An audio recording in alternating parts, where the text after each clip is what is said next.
Daily use sentences याद करें या इंग्लिश ग्रामर सीखे? बहुत ही कंफ्यूजन होती है इस चीज़ के लिए, क्योंकि कोई टीचर बोलते हैं कि डेली यूज सेंटेंसेस याद कर लो इंग्लिश बोलना सीख जाओगे, कोई कहता है ग्रामर सीख लो इंग्लिश बोलना सीख जाओगे।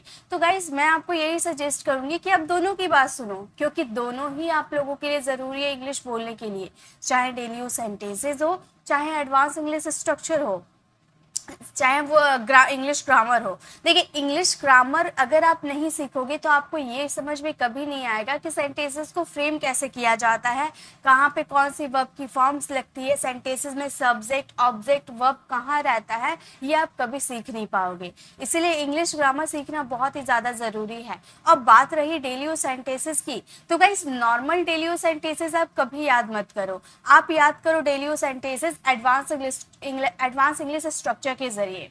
अगर आप एडवांस इंग्लिश स्ट्रक्चर के थ्रू याद करते हो डेली यूज सेंटेंसेस, तो आप एक सेंटेंसेस की तरह कई सारे सेंटेंसेस आप बना पाओगे।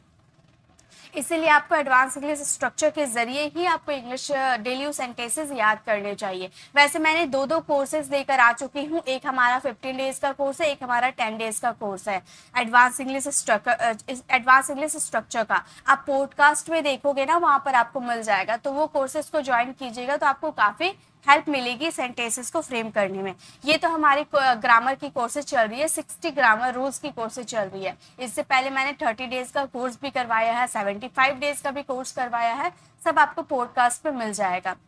लेकिन अगर आप सोचते हो कि हम पेड कोर्सेज परचेस करना चाहते हो, तो गाइज ये वीडियो ये जो 60 ग्रामर रूल्स का कोर्स है ना, ये आप लोग के लिए वही काम करने वाली है। यहाँ पर मैं पेड कोर्सेज में जैसे होती है बेसिक टू एडवांस, वैसे ही मैं आपको कवर करवाने वाली हूँ। ठीक है, एकदम बेसिक से शुरू करेंगे, एडवांस तक जाएंगे। ठीक है, तो चलिए ये तो हमारी 60 ग्रामर रूल्स की क्लास है, हम आगे बढ़ते। आप लोगों को तो मैंने ये चार्ट दिखा रखा है कि मैं आप लोगों को क्या क्या सिखाऊंगी, सभी चीज इसमें है, जो बेसिक है एडवांस है सभी चीज मैं इस पे लेकर आई हूँ। और ऐसा कोई भी टॉपिक नहीं है जो आपको इंग्लिश बोलने में हेल्प नहीं करेगी, सभी हेल्प करेंगे, थोड़ा बहुत सब टॉपिक हेल्प करेंगे। जो थोड़ा करेंगे मैं उसको थोड़ा ही बताऊंगी, और जो ज्यादा करेंगे उसे डीप में बताऊंगी। ठीक है, लेकिन आपका टाइम वेस्ट नहीं करूंगी। ठीक है, तो चलिए आज की क्लास को स्टार्ट करते हैं। फटाफट आप लोग 3 काम कर दीजिए, लाइक शेयर एंड आप लोग अपना अटेंडेंस लगा दीजिए। आप लोग कहाँ से हैं, आप लोगों का नाम क्या है, क्योंकि हर दिन नए नए स्टूडेंट जुड़ते हैं,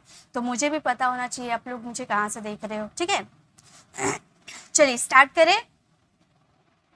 तो गाइस आज मैं आपको ग्रामर की जड़ बताने वाली हूँ। इससे पहले हमारी 2 क्लासेस कंप्लीट हो चुकी है, दोनों हमारी बेसिक चीजें थी।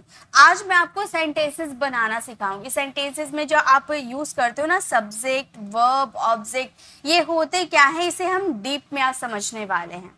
ठीक है, तो सब्जेक्ट क्यों यूज किए जाते हैं, वर्ब क्यों यूज किए जाते हैं, ऑब्जेक्ट क्यों यूज किए जाते हैं, ये होते क्या हैं, ये जानना बहुत जरूरी है। तो आज हम वर्ब और ऑब्जेक्ट की बात नहीं करने वाले, क्योंकि एक ही वीडियो में अगर मैं सब चीज कवर करवा दूं तो आप काफी कंफ्यूज हो जाओगे।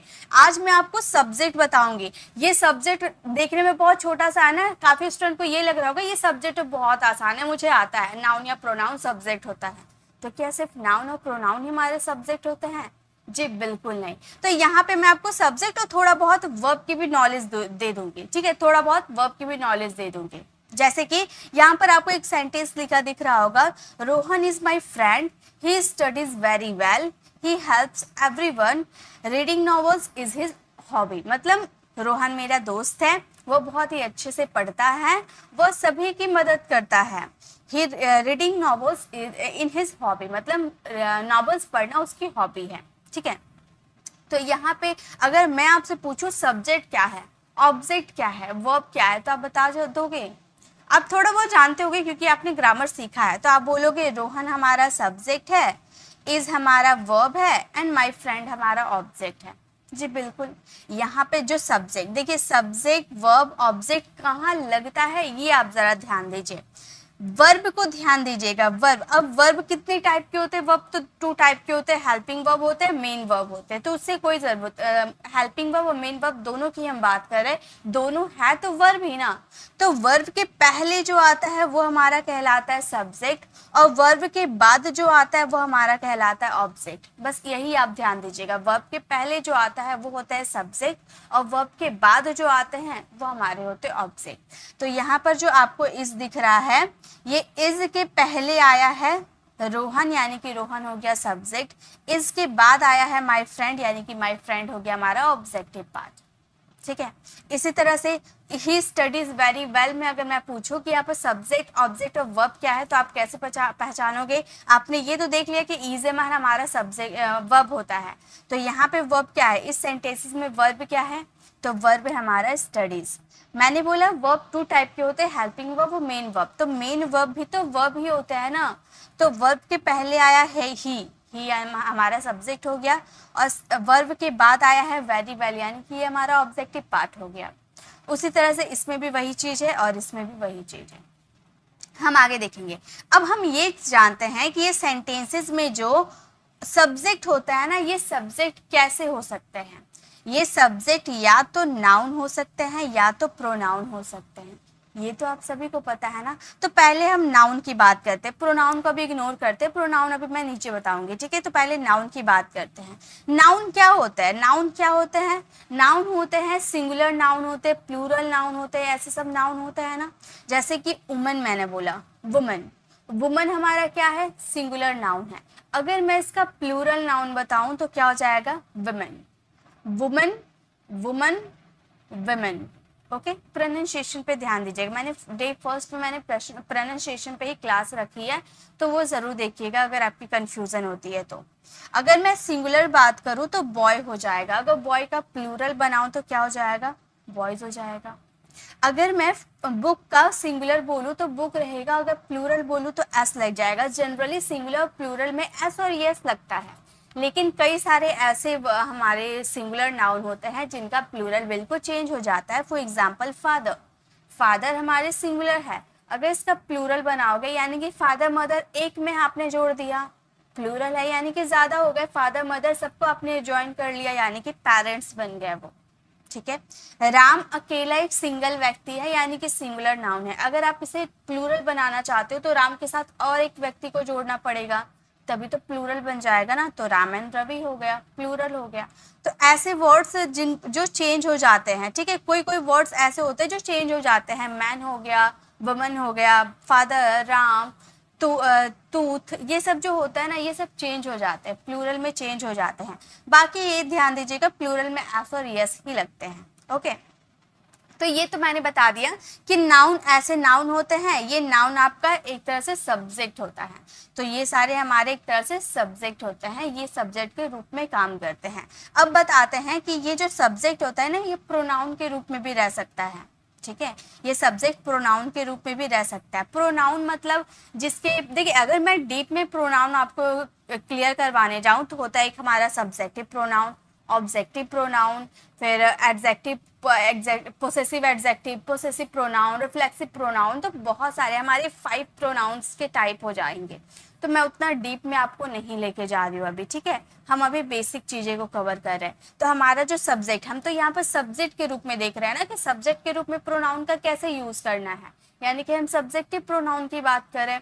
और सब्जेक्टिव प्रोनाउन में 3 पर्सन होते हैं, first person, second person and third person. आप ऐसे याद रखिएगा, क्योंकि आप इंग्लिश जब बोलने की शुरुआत करोगे ना, आप जब सेंटेंसेस को फ्रेम करोगे ना, तो ये आपको बहुत काम आएंगे, इसके बिना आप शुरुआत नहीं कर पाओगे। ये क्लासेस में आपको जो चीज़ करवाया जाएगा आपकी लाइफ का बहुत ही इंपॉर्टेंट चीज़ करवाया जा रहा है।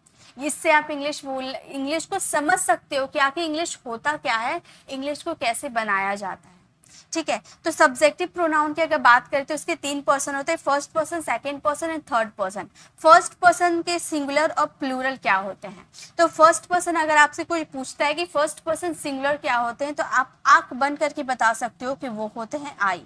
सिर्फ ऐसा एक ही सिंगुलर फर्स्ट पर्सन होते हैं। सिंगुलर फर्स्ट पर्सन क्या होते हैं? आई। आप मेरे साथ कमेंट में लिखते हुए चलना, क्योंकि आप में से काफी स्टूडेंट ऐसे हैं जो आप लोगों को ये पता होगा। ठीक है, और अगर जिन्हें नहीं पता है ना तो आप एकदम ध्यान से देखिएगा, ठीक है, क्या मैं बता रही हूँ। फर्स्ट पर्सन अगर प्लूरल की बात करो तो फर्स्ट पर्सन प्लूरल क्या होते हैं, फर्स्ट पर्सन प्लूरल हो जाता है हमारा वी। यानी कि अगर आपसे कोई पूछता है कि फर्स्ट पर्सन सिंगुलर क्या है तो आप बोलोगे आई, और फर्स्ट पर्सन प्लूरल, प्लूरल, ठीक है, इसे अलग साउंड मत निकालिएगा, इसका प्लूरल क्या साउंड होता है, इसके प्लूरल, ये इसका साउंड होता है, तो इसे अच्छे से बोलिएगा, प्लूरल। ओके, तो फर्स्ट पर्सन प्लूरल अगर कोई आपसे पूछता है क्या होता है तो आप वी बताइएगा, ठीक है।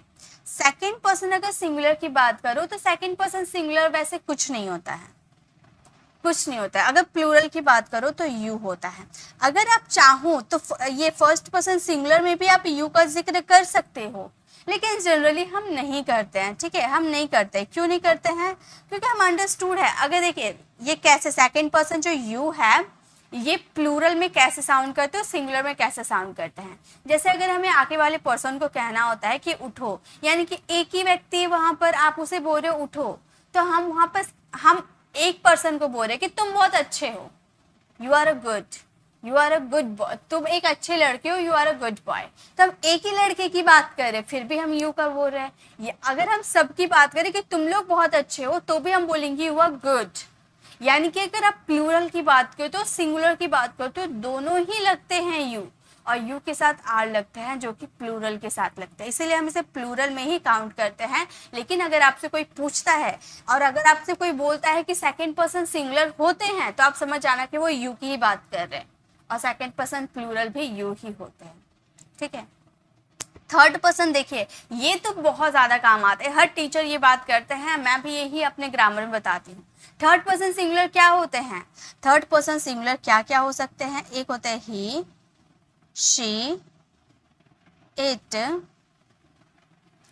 दिस, ये भी थर्ड पर्सन, दिस, दैट, ये भी थर्ड पर्सन सिंगुलर है, ठीक है। इसे आप प्लूरल में काउंट मत कीजिएगा, ये भी सिंगल थिंग्स के लिए यूज होता है, ठीक है। दिस या फिर सिंगुलर नाउन, ये सारे के साथ ये सब हमारे क्या है, ये हमारे सब थर्ड पर्सन सिंगुलर है। अगर आपसे कोई पूछता है थर्ड पर्सन सिंगुलर क्या है तो आप बोलोगे he, she, it, this, that, singular noun, okay. और अगर थर्ड पर्सन प्लूरल कोई पूछता है तो आप क्या बोलोगे, आप बोलना they, these, this, these, okay, those, या प्लूरल नाउन, ओके, या प्लूरल नाउन, ये सब हमारे हो जाते third person plural, third person plural हो जाते हैं। तो अगर आपसे कोई पूछता है कि सिंगुलर क्या है, टोटल सिंगुलर क्या है, तो ये जितने आपको दिख रहे हैं ये सब हमारे सिंगुलर है। अगर आपसे कोई पूछता है कि प्लूरल क्या है तो ये सभी आपको दिख रहा है, ये सभी आपके प्लूरल है। अगर आपसे कोई पूछता है कि फर्स्ट पर्सन सिंगुलर क्या है, यानी कि फर्स्ट पर्सन सिंगुलर ये है। अगर आपसे पूछता है थर्ड पर्सन प्लूरल क्या है, यानी कि थर्ड पर्सन का प्लूरल ये है और सिंगुलर ये है, ठीक है। तो ये चीज़ आपको हमेशा काम आएगी, ये चीज़ आप ध्यान रखिएगा। चलिए आगे बढ़ते हैं। अब जैसा कि हम लोगों ने अभी सिंगुलर प्लूरल देखा, उसके ऑब्जेक्टिव पार्ट, यानी कि वो हम सब्जेक्टिव पार्ट कर रहे थे ना, वो हमारा सब्जेक्टिव पार्ट था, सब्जेक्टिव प्रोनाउन था। ये हम ऑब्जेक्टिव प्रोनाउन की बात कर रहे हैं। फर्स्ट पर्सन में हमारा क्या था, फर्स्ट पर्सन अगर सब्जेक्टिव प्रोनाउन में हम देख रहे थे तो वो क्या था हमारा आई, आई का क्या हो जाता है, आई का हो जाता है मी, ठीक है। और प्लूरल क्या था, फर्स्ट पर्सन प्लूरल क्या था, वी का क्या हो जाता है, अस, ओके। सेकेंड पर्सन अगर बात करो तो सिंगुलर तो हम नहीं देखेंगे, प्लूरल यू, और इसका अगर ऑब्जेक्टिव पार्ट करोगे ना तो भी यू ही रहेगा, सब्जेक्टिव भी यू, ऑब्जेक्टिव भी यू।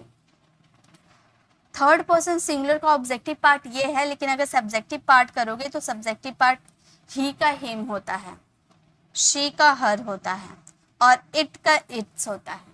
और अगर थर्ड पर्सन प्लूरल का ऑब्जेक्टिव पार्ट्स करोगे, सब्जेक्टिव पार्ट करोगे तो वो हो जाता है दे का देम हो जाता है, ठीक है। तो ये चीज आप याद रखिएगा, सब्जेक्ट आई, उसका objective me, we, us, you का यू ही रहता है, ही का हिम, शी का हर, इट का इट्स, दे का देम। ये मैंने आपको सेकेंड क्लास में मैंने आपको बताया था ना, सब्जेक्ट और ऑब्जेक्ट, ऑब्जेक्टिव केस याद होगा आप लोगों को, वो उसमें मैंने ये चीज आपको कवर करवाया था, ठीक है। अब देखिए यहाँ पे आप लोगों के लिए कुछ सेंटेंसेस है। मैं एक टीचर हूँ, वह मुझे जानता है, वह हमें नहीं बुलाया, उसने हमें नहीं बुलाया। क्या आप उन्हें जानते हो? वह क्रिकेट खेलता है, वह आपको बुला रही है, मैं उससे बात नहीं करती हूँ। तो ये हम बाद में फ्रेम करेंगे, क्योंकि अभी हम लोगों ने ये नहीं सीखा कि किस सब्जेक्ट के साथ कौन से वर्ब लगाने हैं। तो ये हम थोड़ी देर बाद कवर करेंगे। पहले हम आगे देख लेते हैं कि आगे हम क्या सीखने वाले हैं। अब देखिए यहाँ तो मैंने आप लोगों को बताया था ना कि सब्जेक्ट, वर्ब, ऑब्जेक्टिव पार्ट्स होते हैं, और ये सब्जेक्ट या तो नाउन हो सकते हैं या तो प्रोनाउन हो सकते हैं। हम लोगों ने दोनों चीज कवर कर लिया। लेकिन क्या सिर्फ नाउन और प्रोनाउन होते हैं? नहीं, सब्जेक्ट आपका और कैसे हो सकता है? वो जिरंड फॉर्म में भी हो सकता है, वो इन्फिनेटिव में भी हो सकता है। ठीक है, आपका सब्जेक्ट नाउन या प्रोनाउन में तो हो ही सकता है, यानी कि किसी का नाम हो सकता है, ही, शी, इट भी हो सकता है।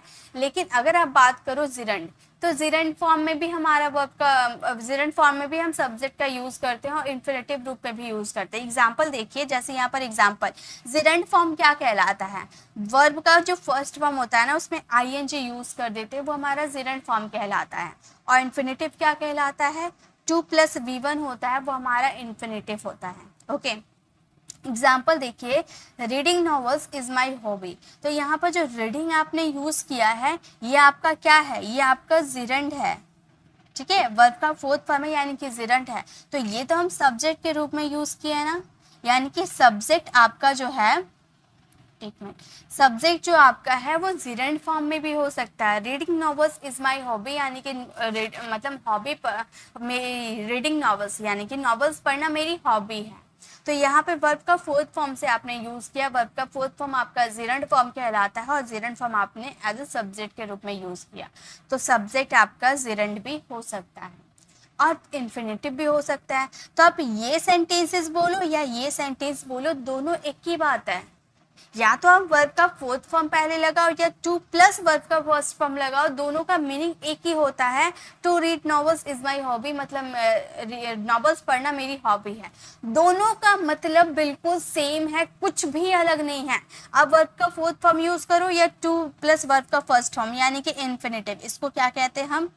इन्फिनेटिव कहते हैं। यानी कि सब्जेक्ट आपका कितना तरह से हो सकता है? एक मिनट, सब्जेक्ट आपका कितना तरह से हो सकता है? सब्जेक्ट आपका 4 तरह से हो सकता है, नाउन, प्रोनाउन, जिरंड, इन्फिनेटिव। ये 4 टाइप के आपके सब्जेक्ट हो सकते हैं। अभी तक आप लोग जानते होंगे कि ये नाउन और प्रोनाउन हमारा सब्जेक्ट होता है, लेकिन नहीं, जिरंड और इन्फिनेटिव भी हमारा सब्जेक्ट होते हैं। जैसे to read novels is my hobby. Okay, walking is good for health, मतलब टहलना स्वास्थ्य के लिए अच्छा होता है। तो आपने वॉकिंग वर्ब का फोर्थ फॉर्म यूज किया, यानी कि जिरंड फॉर्म आपने यूज किया एज अ सब्जेक्ट के रूप में। To walk is good for health, मतलब इसका मतलब भी वही हुआ, टहलना स्वास्थ्य के लिए अच्छा होता है। तो यहाँ पर वॉकिंग की जगह हमने टू वॉक का यूज कर दिया इन्फिनेटिव फॉर्म में। ओके, यानी कि आपका यहाँ पर कुल मिलाकर आपने ये सीखा कि सब्जेक्ट आपका 4 टाइप से हो सकता है, noun, pronoun, gerund and infinitive. Okay, अब यहाँ पर आप लोगों के लिए कुछ क्वेश्चन मैंने लिख रखा है, जो कि इन्फिनेटिव और जिरंड फॉर्म की हेल्प लेकर ये सेंटेंसेस को फ्रेम करेंगे। तो ये भी हम लास्ट में करेंगे। पहले हमें ये सीखना पड़ेगा कि कौन से सब्जेक्ट के साथ क्या लगते हैं। ओके, तो देखिए आगे देखिए। अब बात करते हैं ये जो मेन वर्ब होते हैं। अब वर्ब की मैंने बताया ना, स्टार्टिंग में मैंने बताया कि वर्ब के 2 टाइप होते हैं। एक होते हैं हेल्पिंग वर्ब और एक होते हैं मेन वर्ब। हेल्पिंग वर्ब यानी कि ऑक्सिलरी वर्ब। ओके, तो मेन वर्ब की बात करो। मेन वर्ब क्या होते हैं? मेन वर्ब यानी कि जो आप फिजिकली एक्टिविटीज करते हो, खेलना, दौड़ना, खाना, पीना, सोना, उठना, बैठना, सोचना, रोना, धोना, ये सभी जो आप फिजिकली करते हो। रोते हो यानी कि फिजिकली रोते हो, धोते हो, कपड़ा वगैरह धोते हो, यानी कि फिजिकली कोई काम करते हो, दौड़ते हो, चलते हो, सोते हो, उठते हो, सब हम फिजिकली कोई एक्टिविटीज करते हैं, तो वहां पे वो हमारे कहलाते हैं मेन वर्ब। ठीक है, प्ले, गो, कम, रीड, स्टडी, थिंक, कॉल, ये सभी हमारे क्या है? ये सभी हमारे मेन वर्ब कहलाते हैं। अब ये जो वर्ब होते हैं ये तो 2 टाइप के होते हैं, मैंने बताया था। एक मेन वर्ब होते हैं और एक हेल्पिंग वर्ब होते हैं, राइट? एक मेन वर्ब हो गए और एक हेल्पिंग वर्ब हो गए। तो मेन वर्ब की तो बात मैंने बता दिया कि जो फिजिकली एक्टिविटीज करते हैं वो हमारे मेन वर्ब कहलाते हैं। लेकिन ये हेल्पिंग वर्ब क्या कहलाते हैं? ये हेल्पिंग वर्ब से ही ऑक्सिलरी वर्ब का निर्माण होता है, यानी कि हेल्पिंग वर्ब से निकला है ऑक्सिलरी वर्ब, हेल्पिंग वर्ब से निकला है मॉडल वर्ब। यानी कि हेल्पिंग वर्ब्स के 2 टाइप होते हैं, auxiliary verbs and modal verbs. Auxiliary verbs यानी कि be, do, have. Be, do, have में ही सारे हेल्पिंग वर्ब छुपे रहते हैं, ठीक है। बी का मतलब होता है होना, यानी कि किसी की स्टेट ऑफ बीइंग जब आप बताओगे तब वहां पर बी का यूज करोगे। जैसे कि मैं खुश हूँ, ठीक है। मैं यहाँ पर एक सेंटेंस लिखती हूँ। मैंने मुझसे कई लोगों ने कमेंट किया कि मैम आप हिंदी यूज मत किया करो, हम पाकिस्तान से हैं, या फिर आप कोई सा सिटी से हो। बहुत सारे ऐसे स्टूडेंट होते हैं। अब काफी लोग मुझे, मैं पाकिस्तान वर्ड यूज कि ना कि मैं पाकिस्तान के स्टूडेंट को भी रीड कर मतलब पढ़ाती हूँ, तो कई सारे लोगों की ये कमेंट आती है कि मैम आप पाकिस्तान वाले लोगों को पढ़ाते हो, हम आपसे नहीं पढ़ेंगे। तो गाइस वो भी तो स्टूडेंट ही है, वो भी तो पढ़ने ही आए हैं, आप सभी पढ़ सकते हो, ठीक है। तो यहाँ पे मैं इंग्लिश में लिख रही हूँ, जैसे मैं खुश हूँ, मैं खुश हूँ। अगर यहाँ पर आप सेंटेंसेस को देखें, मैं यहाँ ट्रांसलेट करने नहीं बोल रही हूँ, मैं यहाँ पर आपको समझा रही हूँ। मैं खुश हूँ यानी कि यहाँ पे हम अपने स्टेट ऑफ बीइंग को शो कर रहे हैं। तो जब भी आप स्टेट ऑफ बीइंग को शो करो, मैं खुश हूँ, मैं खुश थी, मैं खुश होंगी, यानी कि आप मतलब कुछ आपका स्टेट ऑफ, पहले आप दुखी थे अब आप खुश होंगे, यानी कि स्टेट ऑफ चेंज हो रहा, अपनी अवस्था को आप बता रहे हो। तो जब भी आप अपने अवस्था को बताओगे वहां पर बी का यूज होता है। तो हम इसे क्या ऐसे बताएं, मैं होना के लिए हम बी का यूज करेंगे और खुश के लिए happy, I be happy, I be happy ऐसे यूज करेंगे? जी बिल्कुल नहीं। आई बी हैप्पी कोई वर्ड ही नहीं होता है, हर जगह हम बी का यूज नहीं कर सकते, सेंटेंसेस रॉन्ग हो सकते हैं और सेंटेंसेस मीनिंगफुल लगेंगे भी नहीं, ठीक है। इसीलिए बी ने हमें बहुत सारे वर्ड्स दिए जो होते हैं is, am, are, was, were, will. ये सब का ओरिजिन अगर आपसे पूछते हैं, कोई अगर आपसे पूछता है is, am, are, was, were, will ये सब का ओरिजिन कहाँ से हुआ है, तो आप बताना कि उन सब का ओरिजिन बी से हुआ है। हम हर जगह बी का यूज नहीं कर सकते हैं, इसीलिए बी ने अपनी जगह is, am, are, was, were, will का यूज बताया है। ओके तो यहाँ पे अगर मैं खुश हूँ, अगर आप स्टेट ऑफ बीइंग बता रहे हो, स्टेट अपनी अवस्था को शो कर रहे हो, तो वहाँ पर प्रेजेंट है तो क्या लगाएंगे, बी का प्रेजेंट फॉर्म अगर रहेगा तो हम वहाँ पर क्या लगाएंगे, हम वहाँ पे लगाएंगे इज, एम, आर। प्रेजेंट में इज, एम, आर लगाएंगे। अगर इसका पास्ट फॉर्म अगर आप बनाते हो, इसका पास्ट में क्या लगाएंगे, इसका पास्ट में हम लगाएंगे वॉज, वर। और फ्यूचर में क्या लगाएंगे, फ्यूचर में लगाएंगे विल, और विल के साथ आप बी लगा सकते हो, ठीक है। विल के साथ हम बी लगा देते हैं फ्यूचर के स्टेट ऑफ बीइंग को शो करने के लिए, वो सही है। अब देखिए यहाँ पर कई सारे स्टूडेंट की ये दिक्कत आती है कि मैम सिर्फ इज, एम, आर से काम नहीं चलता, इतना क्या is, am, are, was, were, will be. तो guys is, am, are, will be, was, were और विल बी का काम क्या होता है, आपके समय को बताने का। अगर आप सब जगह इज, एम, आर लगाओगे तो आपका सेंटेंस गलत हो जाएगा। बी ने ये जो बी वर्ड है ना, ये बहुत ही सोच समझकर is, am, are, was, were, will be का यूज बताया है। इसने टाइम को भी इस पे मेंशन किया है, यानी कि जिस भी सेंटेंस में आप इज, एम, आर देख लेते हो आप समझ जाना कि वो सेंटेंस प्रेजेंट का है, और जिस भी सेंटेंसेस में आप वॉज, वर देख लेते हो यानी कि आप समझ जाना कि वो पास्ट का है, और जिस भी सेंटेंसेस में आप विल भी देख लेते हो यानी कि आप समझ जाना कि वो फ्यूचर का है। ओके तो बी ने बहुत ही सोच समझकर ये सारे हेल्पिंग वर्ब्स का निर्माण किया है। अब आ जाते हैं डू में। डू जैसे बी के फॉर्म्स होते हैं वैसे डू के भी फॉर्म्स होते हैं। डू का मतलब होता है करना। इसका मतलब ये नहीं कि डू का यूज हम कहीं नहीं कर सकते, डू का यूज होता है, जैसे बी का यूज नहीं होता है ना, बी का यूज हम एज इट इज नहीं कर सकते। विल के साथ, बी के साथ विल का यूज हुआ है, विल बी यूज हुआ है, ठीक है।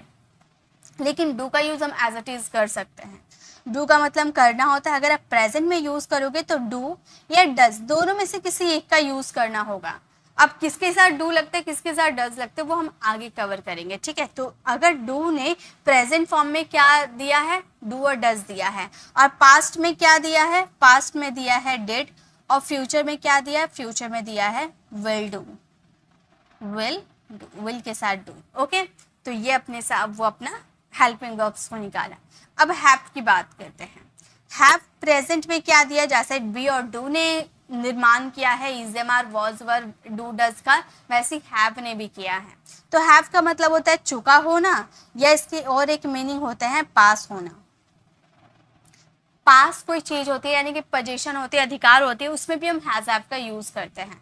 तो हैव का जो है उसके साथ हम क्या चीज यूज कर सकते हैं प्रेजेंट फॉर्म में, हैज या हैव, दोनों में से किसी एक का यूज कर सकते हैं। हैव भी होता है और हैज भी होता है, ठीक है। अगर आप पास्ट में देखोगे तो पास्ट में आपको सिर्फ हैड का यूज करना है और फ्यूचर में आपको यूज करना है विल हैव का, ठीक है। तो ये बी डू हैव से ये सारे हेल्पिंग वर्ब्स निकले रहते हैं, यानी कि सारे हेल्पिंग वर्ब्स तो आपको इसी में दिख जाएंगे। अब जैसा कि आपने देखा कि हेल्पिंग वर्ब्स के एक टाइप हो गए ऑक्सिलरी वर्ब, जो कि हमने यहाँ पर सीख लिया, और हेल्पिंग वर्ब के और एक टाइप होते हैं, उसे हम क्या कहते हैं, उसे हम कहते हैं मॉडल वर्ब, उसे हम कहते हैं मॉडल वर्ब। जैसे मॉडल वर्ब क्या क्या हो सकते हैं, कैन, कुड, शुड, वुड। अब इसके हिंदी मीनिंग भी मैं आपको बताते चलती हूँ, ठीक है। कैन का अगर हिंदी मीनिंग आप देखने जाओ, इंग्लिश में मैं लिख देती हूँ ताकि सभी लोग समझोगे। कैन का अगर देखने जाओ तो कैन का होता है सकता है, ठीक है। कैन का मतलब होता है सकता है। कुड का मतलब होता है सकता था, कुड का मतलब होता है सकता था। शुड का होता है चाहिए, मतलब कोई काम करना चाहिए। यहाँ पर एक्शन होगा, यहाँ पर सारे मॉडल्स आपको जितने दिख रहे हैं ना, सभी में एक्शन होते हैं, ठीक है। विदाउट एक्शन कोई मॉडल वर्ब वर्क नहीं करता है। अगर वुड की बात करें तो वुड का यूज किया जाता है गागेगी वाले सेंटेंस में, गागेगी। अब आप बोलोगे मैम विल के लिए भी तो गागेगी लगता है, तो गाइस विल का यूज हम फ्यूचर के लिए करते हैं, बट वुड का यूज हम प्रेजेंट और पास्ट के सिचुएशन के लिए करते हैं। वो सब हम आगे कवर करेंगे क्योंकि एक ही वीडियो में सभी चीज कवर नहीं कर सकते, ठीक है। अगर मस्ट की बात करो तो मस्ट का तो कुछ भी हिंदी मीनिंग हो सकता है, चाहिए भी हो जाएगा। मतलब इसमें आपका जो सेंटेंस रहेगा मस्ट में, वो ज़रूर चाहिए, ज़रूर करके सेंटेंस आएगा कि आपको वहाँ ज़रूर जाना चाहिए, आपको समय पर आपको इंग्लिश ज़रूर प्रैक्टिस करनी चाहिए, ओके। मे की बात करो तो मे का हिंदी मीनिंग होता है सकता, सकता है। जैसे कैन का मतलब होता है वैसे मे का भी मतलब होता है। तो मे की पॉसिबिलिटी 50% होती है और कैन की पॉसिबिलिटी आप 90% सोच सकते हो, ठीक है। यानी कि कैन की पॉसिबिलिटी हाई होती है और मे की पॉसिबिलिटी 50%, वह जा भी सकता है नहीं भी जा सकता है, ठीक है। 50% की पॉसिबिलिटी है। अब माइट का मतलब भी होता है सकता है, सकता है, सकता था, कुछ भी आप हिंदी मीनिंग निकाल लो। और इसकी जो पॉसिबिलिटी शो करती है माइट की, वो 10 to 20%, यानी कि बिल्कुल लेस पॉसिबिलिटी। अगर आपसे कोई पूछता है कि मॉडल वर्ब में सबसे लेस पॉसिबिलिटी किसकी होती है, तो आप बता सकते हो कि माइट की होती है। शैल होता है, यानी कि किसी को अनुमति परमिशन करनी हो तो वहां पर आप शैल का यूज कर सकते हो। शैल पहले हम इसे टेंसेस में यूज करते थे, बट अब टेंसेस में नहीं यूज होता है मॉडल वर्ब। आप याद रखिएगा, ये जो शैल है ना, ये सिर्फ और सिर्फ मॉडल वर्ब में यूज होते हैं मूड को शो करने के लिए। अब हेल्पिंग वर्ब के रूप में शैल का यूज नहीं किया जाता है, टेंसेस में यूज नहीं किया जाता है। टेंसेस में सारे सब्जेक्ट के साथ विल का यूज किया जाता है, शैल का यूज नहीं होता है, ये आप एकदम गांठ बांध लो, ओके। और क्या होता है और टू यानी कि चाहिए ही होता है, मोरल ऑब्लिगेशन यानी कि नैतिकता बात बताने के लिए। इज एम आर टू यानी कि इच्छा से कोई काम करना है। वॉज वर टू यानी कि इच्छा से कोई काम करना था। हैज हैव हैड टू यानी कि प्रेजेंट में कोई काम करना है, नेसेसरी है, कंपल्सन है। और हैड टू यानी कि पास्ट में कोई काम मजबूरी में करना है, कंपल्सन है, नेसेसरी है, ओके। और विल हैव टू यानी कि फ्यूचर में कोई काम करना पड़ेगा आपको, ठीक है। अब ये तो हमने बात कर लिया कि मॉडल वर्ब ये सारे होते हैं, लेकिन अगर मैं आपसे पूछूं कि सेमी मॉडल वर्ब क्या होते हैं, सेमी या सेमाई भी इसे बोला जाता है, ठीक है। दो अमेरिकन और ब्रिटिश में अलग अलग बोला जाता है। तो सेमी मॉडल वर्ब क्या होते हैं आप बता सकते हो मुझे, एनीवन? कोई भी बता सकते हैं कि क्या होगा semi modal verb? Semi modal verb 3 होते हैं, जिसे हम या तो उसे हेल्पिंग वर्ब के रूप में भी यूज करते हैं और या तो हम उसे मॉडल के रूप में भी यूज करते हैं, यानी कि वो किसी चीज में भी रूप हो सकता है, मतलब किसी तरह से भी वो यूज किया जा सकता है। उसके वर्ब्स के फॉर्म भी होते हैं। जैसे कि यहाँ पर कैन जो है, ठीक है, यहाँ पर कैन है, अगर आप पास्ट की बात करो तो यहाँ पर कैंड का यूज मत कर देना, ये रॉन्ग हो जाएगा। ये कैन आपका प्रेजेंट पास्ट फ्यूचर कोई इसके फॉर्म्स ही नहीं होते, सब में कैन का ही यूज किया जाता है। लेकिन अगर हम बात करें नीड की तो ये चेंज हो जाता है, ये हो जाता है नीडेड। अगर हम बात करें डेयर की तो ये भी चेंज हो जाता है, ये हो जाता है डेयर। अगर हम बात करें यूज्ड टू की तो यूज्ड टू भी चेंज हो जाता है, यूज्ड टू भी, ये यूज है ना, ये यूज आपका वर्ब का फर्स्ट फॉर्म है, इसमें डी आपने लगा दिया यानी कि ये वर्ब का सेकेंड फॉर्म कहलाता है। ठीक है, मतलब पास्ट में ये यूज होता है, ये हमेशा पास्ट में यूज होता है। आप जानते होंगे पास्ट की हैबिट को शो करते हैं, यानी कि इसे पास्ट फॉर्म में ही यूज किया जाता है। यानी कि हमारे 3 सेमी मॉडल वर्ब क्या क्या हो गए, हमारे 3 सेमी मॉडल हो गए। एक तो हमारा हो गया यूज टू, सेकेंड हो गया हमारा नीड एंड थर्ड हो गया हमारा डेयर। ये 3 ऐसे मॉडल वर्ब है जिसे हम सेमी मॉडल कहते हैं, यानी कि इसका यूज, इसमें फॉर्म्स होते हैं, वर्ब के फॉर्म्स होते हैं, present form, past form, future form, इसके फॉर्म्स होते हैं। ठीक है, उसके अकॉर्डिंग इसे चेंज किया जाता है। तो इतना दूर तक कवर क्लियर है ना। अब मैं आपको ये बताती हूँ कि जो हेल्पिंग वर्ब्स हमने देखा, ये जो ऑक्सिलरी वर्ब्स हमने देखा, इसका यूज किस सब्जेक्ट के साथ किया जाता है। ठीक है, ये कवर कर लेंगे, उसके बाद हम चलेंगे अपने सेंटेंसेस को फ्रेम करने के लिए। ओके, अब बात कर लेते हैं इज। ठीक है, इज का यूज किस सब्जेक्ट के साथ किया जाता है, आप लोगों को पता है? अगर आप लोगों को पता है तो आप मेरे साथ कमेंट में लिखते हुए चलिएगा। ठीक है, इज का यूज किया जाता है ही, शी, इट, दिस, दैट, यानी कि इसे कुल मिलाकर इसे हम कहते क्या है, इसे हम कहते हैं थर्ड पर्सन सिंगुलर।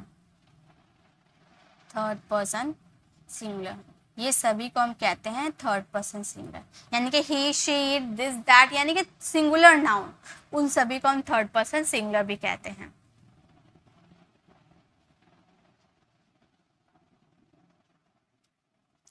एम, अगर आपसे कोई पूछता है कि एम का यूज कहाँ किया जाता है, तो ये तो काफी स्टूडेंट को पता है, हर स्टूडेंट को पता होगा। एम का यूज सिर्फ और सिर्फ आई के साथ किया जाता है और किसी भी सब्जेक्ट के साथ नहीं किया जाता।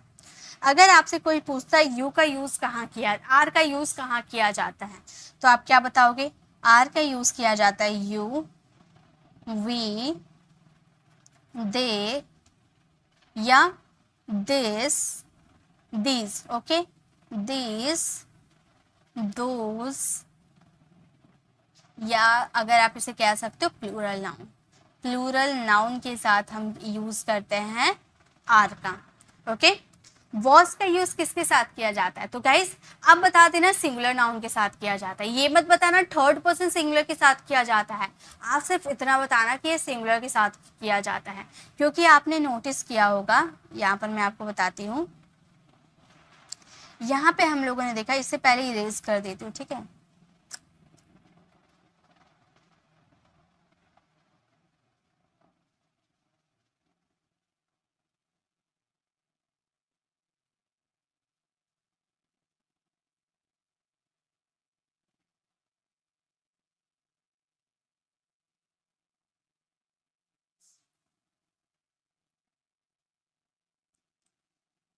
अब यहाँ पर आप देखिए, मैंने बोला वॉज का यूज कहाँ किया जाता है, आप ये मत बोलेगा थर्ड पर्सन सिंगुलर के साथ किया जाता है, आप ये बोलेगा कि सारे सिंगुलर के साथ किया जाता है, मतलब जितने सिंगुलर है ना, I, he, she, it, this, that, that, singular noun जितने भी है ना, सभी के साथ वॉज का यूज किया जाता है। यानी कि सिर्फ थर्ड पर्सन सिंगुलर नहीं, टोटल सिंगुलर के साथ। ओके, यानी कि यहाँ पर वॉज का यूज हम किसके साथ करेंगे? सभी सिंगुलर के साथ करेंगे। यानी कि आई हो गया, ही हो गया, एक मिनट,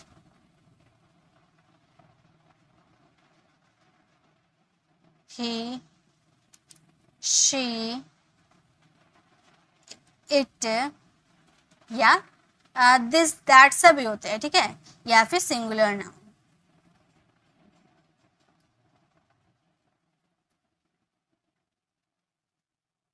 इन सभी के साथ यूज किया जाता है वॉज का। ओके, वर का यूज किया जाता है सारे प्लूरल के साथ, जितने प्लूरल होते हैं। प्लूरल क्या क्या होते हैं? We, you, they, these, those या प्लूरल नाउन, सभी के साथ किया जाता है वर का यूज, प्लूरल। ओके, हैज का यूज कहाँ किया जाता है? हैज का यूज किया जाता है सिर्फ और सिर्फ थर्ड पर्सन सिंगुलर के साथ। ओके, तो मैं यहाँ पूरा नहीं लिख रही हूँ, सिर्फ मैं यहाँ पर ये लिख दे रही हूँ थर्ड पर्सन सिंगुलर, तो आप समझ जाओगे थर्ड पर्सन सिंगुलर क्या होते हैं। मैंने पूरा सिंगुलर नहीं बोला, मैंने सिर्फ इतना बोला third person singular, third person singular के साथ यूज होते हैं, यानी कि इनके साथ। ओके, अगर आपसे कोई पूछता है कि हैव का यूज किया किस में किया जाता है, तो आप बोलना फर्स्ट पर्सन सिंगुलर और प्लूरल, यानी कि फर्स्ट पर्सन सिंगुलर आई और प्लूरल यानी कि वी, यू, दे या प्लूरल नाउन। ओके, हैड का यूज कहाँ किया जाता है? All subject. हैड का यूज सारे सब्जेक्ट, जितने हमारे सब्जेक्ट होते हैं ना, सारे सब्जेक्ट के साथ हैड का यूज किया जाता है। विल का यूज कहाँ किया जाता है? तो मैंने आपको बताया था कि विल का यूज सभी सब्जेक्ट के साथ किया जाता है, यानी कि विद ऑल सब्जेक्ट। अगर आपसे कोई पूछता है कि डू का यूज कहाँ किया जाता है, तो आप क्या बोलोगे? डू का यूज किया जाता है फर्स्ट पर्सन सिंगुलर एंड और प्लूरल, फर्स्ट पर्सन सिंगुलर और सारे प्लूरल, यानी कि फर्स्ट पर्सन सिंगुलर आई और सारे प्लूरल यानी कि वी, यू, दे या प्लूरल नाउन। ओके, डज का यूज किया जाता है only third person singular, only third person singular यानी कि ही, शी, इट या सिंगुलर नाउन, एक व्यक्ति का नाम भी हो सकता है। ओके, डिड का यूज कहाँ किया जाता है? विद ऑल सब्जेक्ट, सभी सब्जेक्ट के साथ किया जाता है।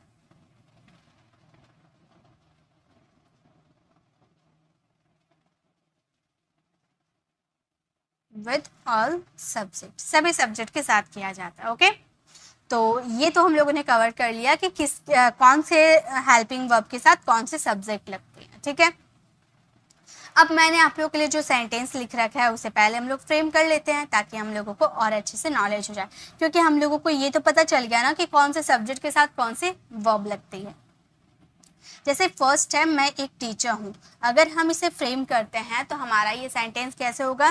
देखिए, यहाँ पे मैंने सब्जेक्ट पार्ट भी लिया है, ऑब्जेक्टिव पार्ट भी लिया है। ओके, तो मैं एक टीचर हूँ, अगर आपको ये कहना होगा तो आप बोलोगे I am a teacher, I am a teacher, मैं एक टीचर हूँ, I am a teacher. Okay, अगर आपको कहना है वह मुझे जानता है, तो यहाँ पर मैं एक टीचर हूँ तो आई एम अ टीचर बोलिए, वह मुझे जानता है, तो यहाँ जो मुझे आपने यूज़ किया ना, ये ऑब्जेक्टिव पार्ट हो गए।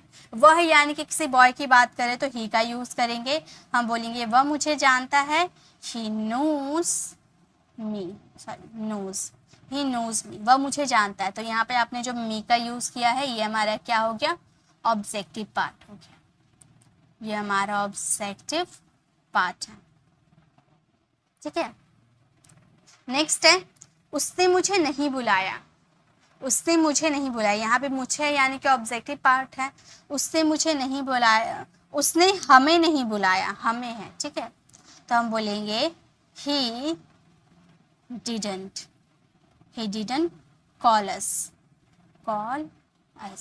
तो यहाँ पे जो आपने यूज किया us, ये भी हमारा ऑब्जेक्टिव पार्ट है।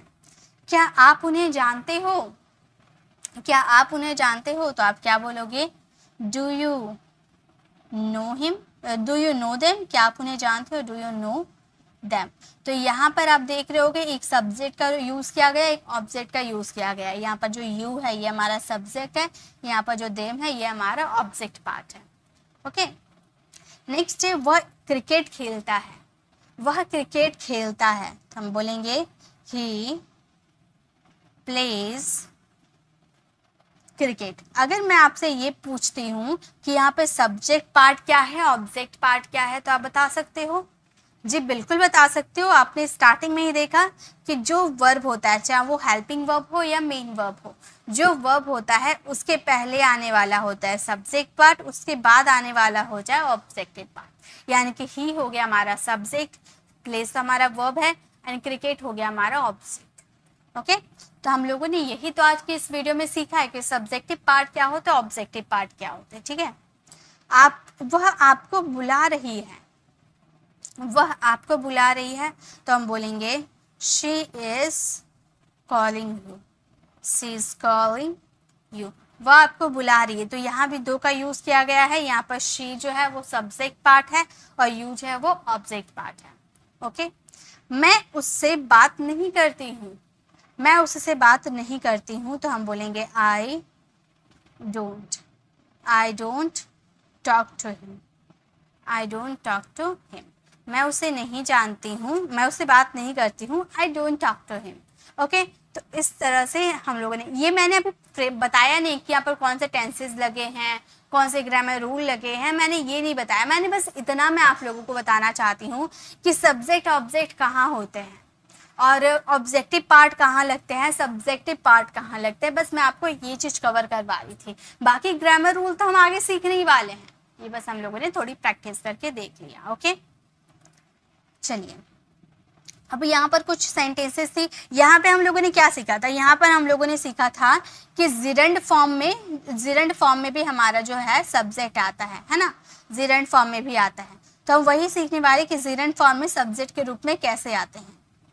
हम जिरंड फॉर्म में भी यूज करेंगे, इन्फिनेटिव फॉर्म में भी यूज करेंगे। ठीक है, दोनों के सेंटेंसेस सिमिलर बनते हैं, मतलब दोनों एक ही जैसे ही होते हैं, दोनों का मीनिंग बिल्कुल सेम होता है, बट आप कहीं वर्ब का फोर्थ फॉर्म भी लगा सकते हो या 2+B1 भी लगा सकते हो। ठीक है, जैसे धूम्रपान, यहाँ पर धूम्रपान होगा। ठीक है,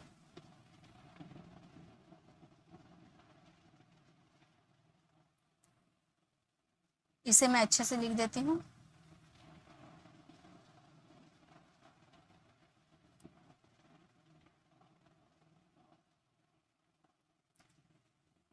धूम्रपान करना।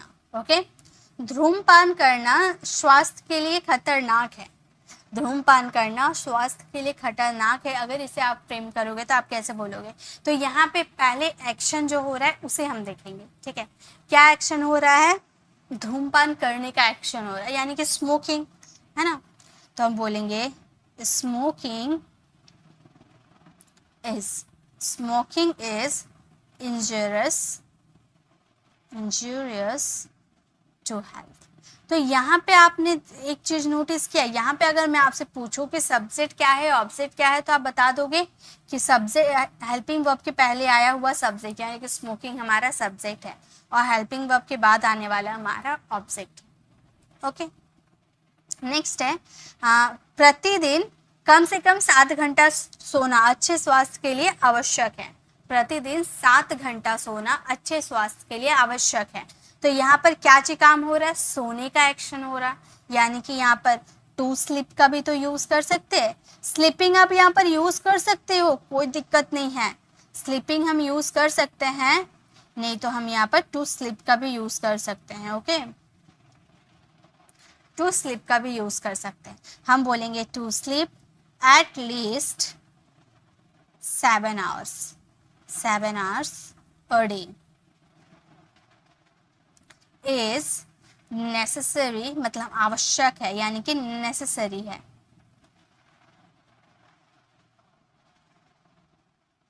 Necessary for good health,